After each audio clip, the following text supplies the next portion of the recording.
Make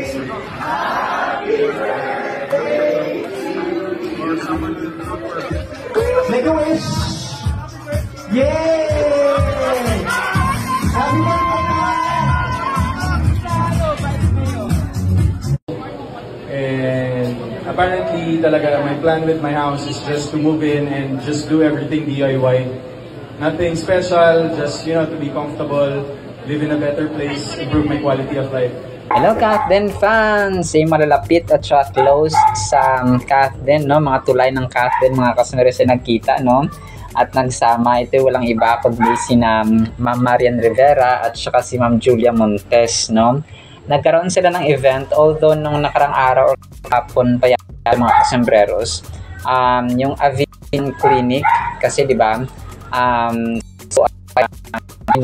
parang sila yung ambassadors ng Avignon Clinic, mga kasembreros, na kung saan ay nakakulay green, no? Sina Ma'am Marian Rivera at saka si Ma'am Julia Montes, na sobrang close sila mga kasembreros. May video pa nga na parang dito nakaangkla yung kamay ni Ma'am Marian Rivera. Para sila magkapatid mga kasembreros ni Ma'am Julia Montes, no? Na sobrang tangkad, siguro mga 5'6" ang height ito mga kasembreros, no? Tapos talagang ito sila ay siguro nag-uusap, kinakamusta na kasi si Alden, kamusta? So, parang alam mo yung magtutropa, tapos close kayo, tapos minsan nagkikita, tulad nga neto mga kasembreros, no? Ay talagang pinag-uusapan din na hindi na pag-usapan ang Kathden mga kasembreros, kasi si Ma'am Julia Montes, best friend, childhood best friend pa talaga ni Ma'am Julia Montes, si si Ma'am Catherine, tapos si Ma'am Marian Rivera, di ba? So close din sila ni Ma'am Catherine. So hindi pwedeng ang cute niya ng dalawa ito magsama, no? Para silang magtropa na mag-best friend na mag-ate mga kasembreros. So parang si Ma'am Julia Montes at saka si Sir Coco Martin, ang Kathden parang ganun lang, no? Low-key lang sila mga kasembreros, pero nagsasama na pala mga kasembreros.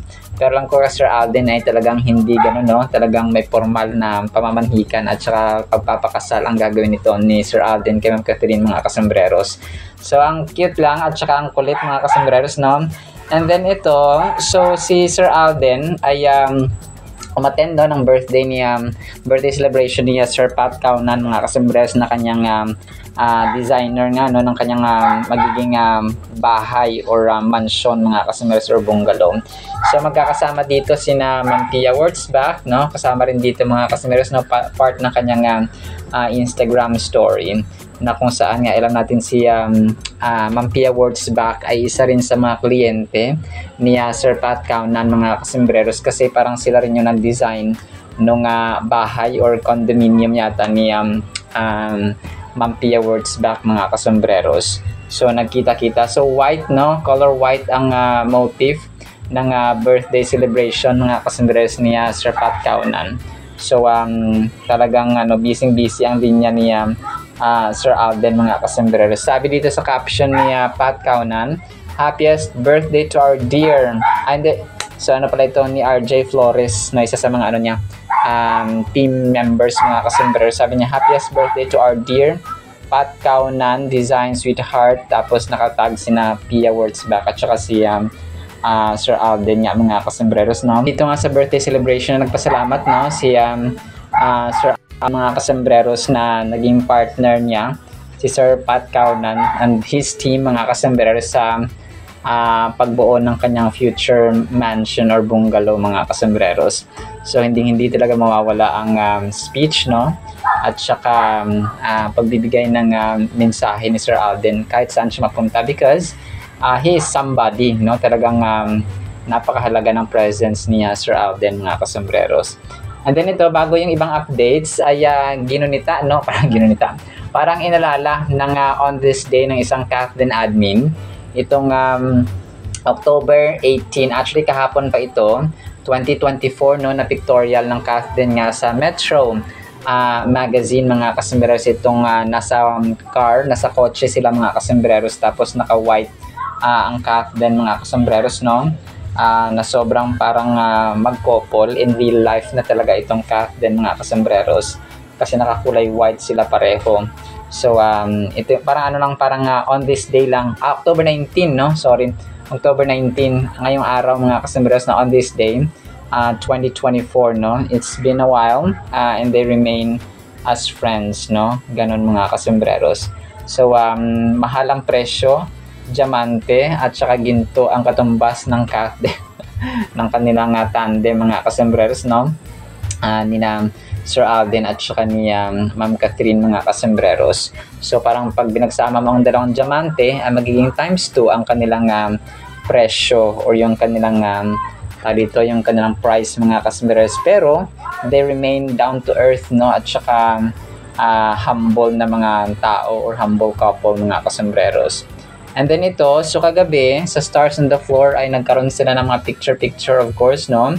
Ng lahat ng team or lahat ng cast mga kasembreros ng Stars on the Floor. Kasama of course si Ma'am Marian at saka si Alden dito. Ayan, nakahag pa siya, no? Kay Faith Da Silva na kanyang bunso mga kasembreros. So clingy lang talaga si Sir Alden mga kasembreros sa mga girls mga kasembreros, pero wala namang meaning ito kasi parang bunsong kapatid niya ito si Faith Da Silva mga kasembreros. And then yun nga, no? And ito, so si Ma'am Catherine binatikos na naman, kakapost lang nito mga kasembreros ng Energy FM 1067 mga kasembreros, na parang sinsisi nila about sa playing safe ni Ma'am Catherine sa usapin ng korupsyon. So parang pinagtanggol naman dito mga kasembreros, no, na wala naman sa kamay ni Ma'am Catherine yung hustisya at saka yung solusyon mga kasembreros. So although makapag-voice out siya, pero hindi naman not to the point na not to the point na siya yung hahawak ng hustisya. So although she has a voice, no, and dito ay pinagtanggol ng mostly ng fans mga kasembreros si Ma'am Catherine mga kasembreros. So parang sinasabi dito na parang wala daw pakialam si Ma'am Catherine sa nangyayari sa ating bansa, particularly nga sa korupsyon mga kasembreros. Pero yun nga, na yung mga tao na iba or mostly mga kasembreros ay pinagtatanggol siya mga kasembreros. Pinagtatanggol siya na yes, may right siya na maging silent, may right siya na maging maboka. So parang although may voice, actually si Vice Ganda nga nag-speak na doon sa pero nagmura na nga si Vice Ganda doon, pero parang walang epekto mga kasembreros na. And nakita ko dito parang sa corruption, para pag hindi doon sa EDSA nung 1980s yata yon, nung napatalsik si Marcos Sr., parang naging matagumpay daw yun dahil may mga armed forces of the Philippines, may mga sundalo. Ngayon kasi walang mga kasembreros, walang support from the AFP kasi hawak nga sila ng gobyerno mga kasembreros. Pero hayaan na natin, no, kasi ang Diyos at saka hustisya na ang kikilos mga kasembreros. And then ito, the last but absolutely not the least mga kasembreros ay itong panalangin of course, no, ni Sir Alden mga kasembreros ngayong araw na inaabangan talaga natin. Sabi niya dito, Dear God, today I ask for discernment in a world full of noise and distraction. Help me to clearly hear your voice and choose what is wise and good. Teach me to distinguish between what is urgent and what is truly important. May I not be led by emotion or pressure, but by your spirit and truth. As Philippians 1 verses 9 to 10 says, and this is my prayer, that your love may abound more in knowledge and depth of insight, so that you may be able to discern what is best. Guide my heart and mind today with clarity and purpose. In Jesus' name, Amen. So, Amen and Amen, Pops Alden. So, mahalaga ito yung sasabi rin natin na mahalaga talaga ang may wisdom, no? Hindi ka malilid ng galit, ng stress, pero malilid ka ng katotohanan at saka ng knowledge ba and insight. So yung insight is equal to discernment, no? Yung may tama kang judgment sa isang bagay. Tamang desisyon, maling desisyon, ito ba tama, ito ba mali. So ganun siya mga kasembreros. So yun po siya, no? Talagang nagpapasalamat tayo sa first thing ito, no? Mr. Alden mga kasembreros. Alright, sinatch sa ating Kathleen items ha. Sana po ipakinggan po natin ang Word of God. Today is October 19, 2025. Team Panatag tayo mga kasembreros. No, blessed Sunday po sa bawat isa at sa ating pamilya po dyan. At para po sa ating Word of God is sobrang ganda po nito mga kasembreros Ang title po natin, Maging Matabang Lupa.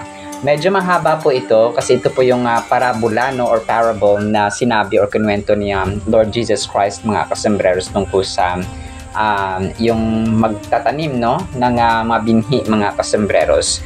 So bear with me, Matthew 13, 1-9, and then jump tayo sa 18 mamaya. On the same day, Jesus went out to the house and sat by the sea, and great multitudes were gathered together to him, so that he got into a boat and sat, and the whole multitude stood on the shore. Then he spoke many things to them in parables, saying, Behold, a sower, yung planter mga kasembreros, went out to sow. As he sowed, some seed fell by the wayside, and the birds came and devoured them. Some fell on stony places where they did not have much earth, walang gaanong lupa. And they immediately sprang up because they had no depth of earth. But when the sun was up, they were scorched, nasunog, and because they had no root, they withered away. And some fell among thorns, sa mga tinik naman, and thorns sprang up and choked them. But others fell on good ground and yielded a crop, some 100-fold, some 60, some 30. He who has ears to hear, let him hear. So, ito mga kasembreros ay kumaga pa yung magtatanim ay meron daw siyang mga uri ng lupa na kumbaga na dito tumilapon at saka napunta yung binhi. Let's say binhi ng palay or binhi ng mais mga kasembreros. So yung pinakauna nga dito ay itong una ay natapon doon sa wayside sa gilid ng daan. Tapos tinuka ng dito ng ibon mga kasembreros, and then yung iba naman sa tinik, yung iba naman sa batuhan, and then yung panghuli ay yung matabang lupa na mga kasembreros. So kung kaya ang title natin ay Maging Matabang Lupa, ito po ay nag-indicate hindi ng literal na matabang lupa kundi ang ating puso mga kasembreros. So ang puso natin dapat ay isang matabang lupa na kumapasaan dito, sinasabi dito na namunga siya ng some 60, some 30, and some 100-fold mga kasembreros. So namumunga ang mga binhi na kapag ang ating puso, kumapaparang yung salita ng Panginoon. So ang nagre-represent dito ay yung salita ng Panginoon ay yung binhi, Ito po ay tinanim sa puso ng mga taong matitigas ang puso, mga taong matitinik, yung tao naman na tinuka ng ibon mga kasembreros. So ito yun, parang uri siya ng character at saka puso ng tao mga kasembreros.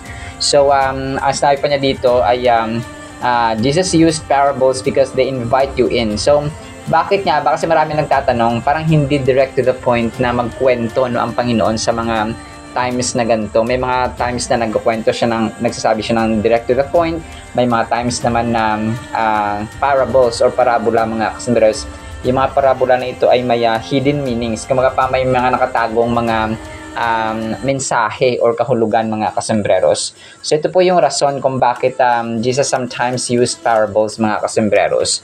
So gusto niyang invite tayo mga kasembreros. A parable is a spiritual picture painted with everyday images.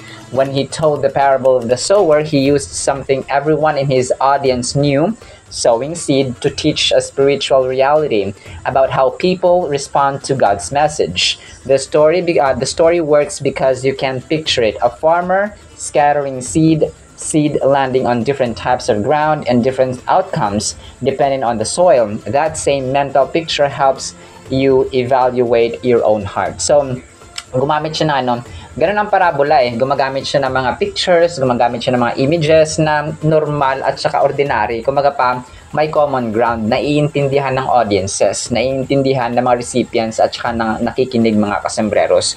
So if we know the whole count of Matthew 13, manonotice natin dito na unang-una ay he told the story to the crowds and then explains it privately to his disciples. So kasi ang time dito ay yung kwento niya ay sa maraming tao. Tapos, nung hindi na nila kasama yung mga tao, saka lang niya i-explain mga kasembreros, no? Yung meaning ng crowd, mga kasembreros. So, kapag inunawa natin ito mga kasembreros, hindi siya literal na lupa, no? In the story, a sower scatters seed and it falls on 4 different kinds of ground. Each type of soil represents a different response to the same seed.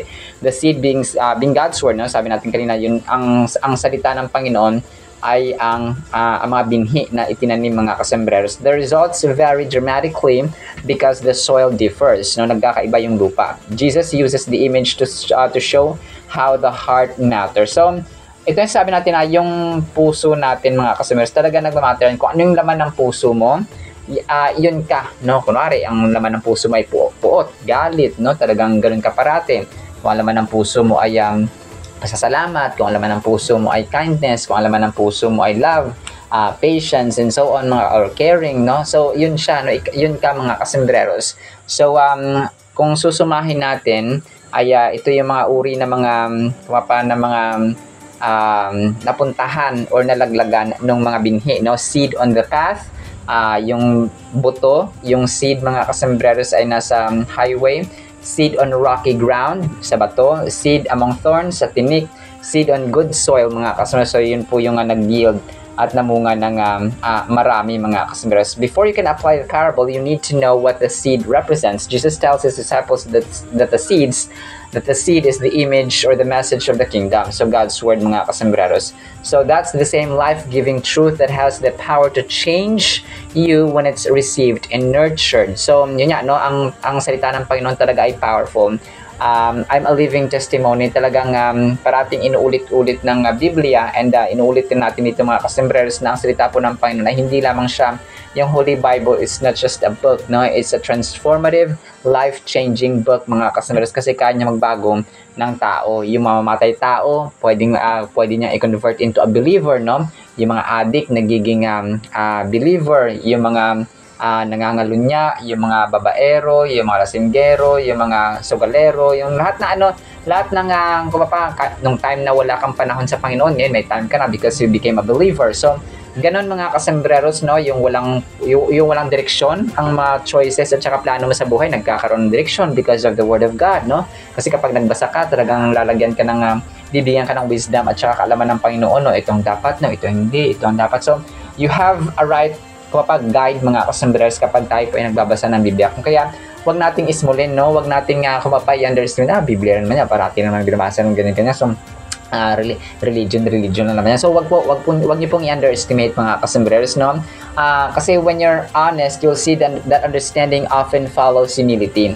And ang Diyos po natin, kapag tayo po parati nagbabasa, tuturuan tayo ng humility. Yung mga mayabang dati, nagiging humble. Yung mga self-claiming parati, nagiging glorifying God na sila. Yung mga ganong tipo ba, yung mga maliit man yan na kasalanan o malaki man yan na kasalanan, ay babaguhin tayo ng Panginoon, especially yung ating puso. Kasi yung puso talaga natin nagmamatter yan mga kasembreros, and then yung ating mind. So, kung ano yung ating paniniwala, kung nasa mind natin, kung ano yung point of view natin, at saka outlook sa buhay, ay magpapasusunod yun mga kasembreros, no? In order siya mga kasembreros. So, you may have had dynamic spiritual experiences, an exciting conversion, a season of revival, or a powerful worship night. That initial enthusiasm was real. But if you didn't build spiritual disciplines, your faith have been more response. You have been more response than root. The rocky ground heart needs depth. So, ito na in-explain na dito mga kasembreros yung iba't ibang klaseng uri ng soil or iba't ibang uri ng puso mga kasembreros. Matigas, may mabato, may matinik, may and so on mga kasembreros. Pero dito sa good soil, no, ito yung prepared hearts that produce good fruit mga kasembreros, or good soil. So the fourth soil is the good soil. Seed that falls there produces a crop 30, 60, even 100-fold. So ito po, napakaganda nito because good soil yung ating puso mga kasus, kapag ito yung mga taong nakikinig at saka isinasa puso talaga yung salita. Kasi yung mga taong nakikinig ng salita, nagbabasa ng salita, pero hindi nila ina-apply. Okay? Ito sila yung mga nag-a-apply mga kasembreros. Ito yung good soil, yung mabuting puso. Kung matabang lupa or mabuting lupa mga kasembreros, no? So, kung kaya kapag tayo ay nakarinig ng salita ng Panginoon, let's apply it because hindi lang dyan nagtatapos sa pakikinig. it always ends up in application, mga kasmeros. Good soil doesn't happen by accident, no? Yung ating mabuting puso, yung ating matabang puso, mga kasmeros, yung ating nakikinig at saka full of wisdom na mind ay hindi accident. It's the product of intentional preparation, repentance that softens the heart, spiritual practices that build depth, and pruning that removes distraction. So, maraming process. May mga distraction pa tayong dapat tanggalin and so on, mga kasmeros. Pero, suma total, no, sa final thought natin, yung ating puso ay dapat hindi siya matigas, hindi siya matinik, at hindi siya dapat natitinag when it comes to kasi ang mga tao kapag may problema nang lumalayo sa Panginoon. So may mga times na ganoon no. Nabiyan Lord, nung nag-serve ako sa iyo, naging believer ako, nung naging mananampalataya ako, mas lalo dumami ang aking problema.